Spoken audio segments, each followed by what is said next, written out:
Hi, I'm Lisa McPhee, and tonight we have the pleasure of Angus Richmond joining us. Welcome to the show, Angus. Thanks, Lisa. Angus, how did you hear about Freemasonry? It was when my father joined the craft. And do you have any other family members that are involved in Freemasonry? I'm actually the fourth generation that we know of to be in the craft, and each of us have gone through to the Master's Chair. I hear that you have just been installed and you were the first one for the season as such. How does that make you feel?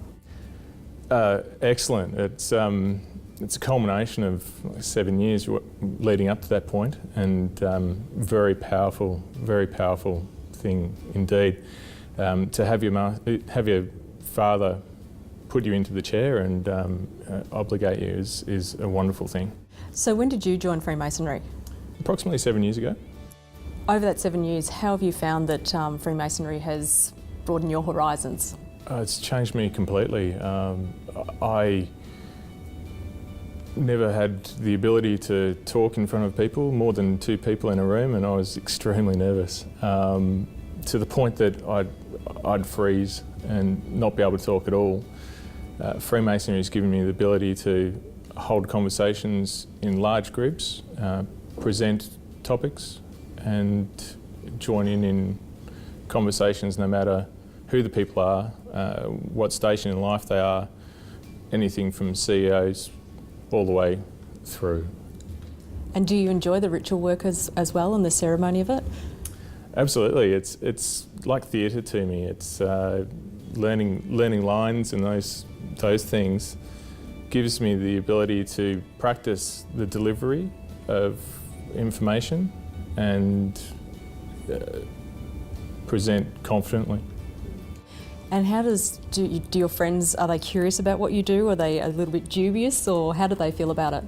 When I first joined Freemasonry, a lot of my friends hadn't actually heard of it, and the ones that had heard of Freemasonry had a very altered perspective of it, a very inaccurate perspective of it, and over the years they've seen my personal growth and the way I've increased my professionalism at work and had promotions at work through my ability and the skills I've learnt through Freemasonry, and their acceptance of it has increased, and to the point that a lot of them are actually starting to join Freemasonry now as well. That was going to be my next question. So have you got friends that are now following in your footsteps? Yeah, being installed last week, I've got a number of friends that are joining this year and wanting me to do their obligations and put them through their degrees, so it's very good.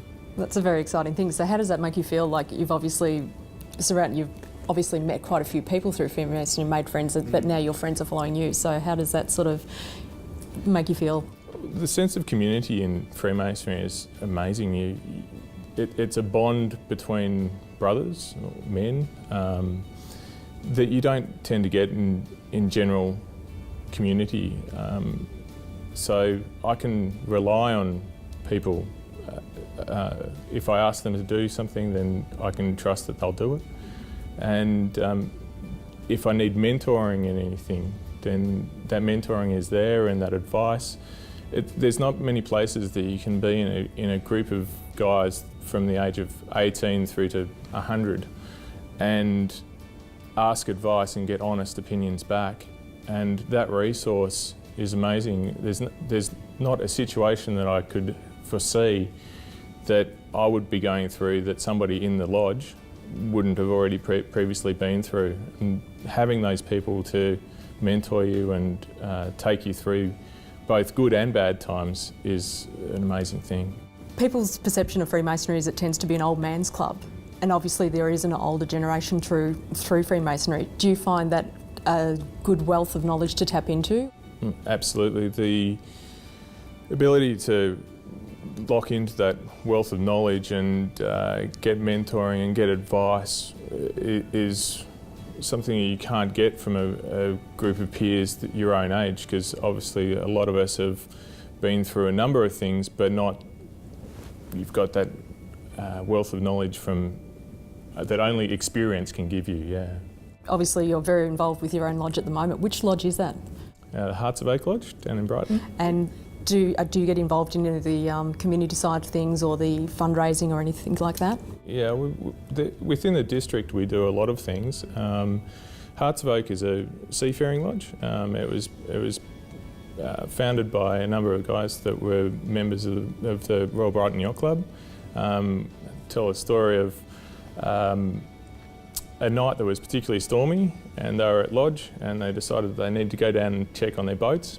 And so they went down and checked on their boats and decided to start up the lodge. So we within our lodge, donate to the yacht clubs and to scholarship programs to do with yachting.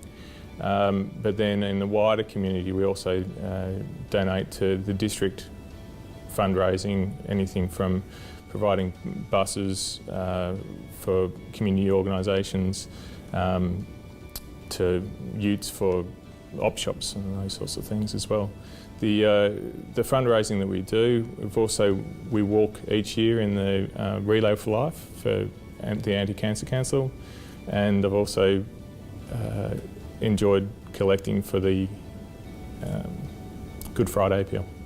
Before you head off to lodge, on what night do you actually go? Thursday night. It's a Thursday night. So do you look forward to that Thursday night every month?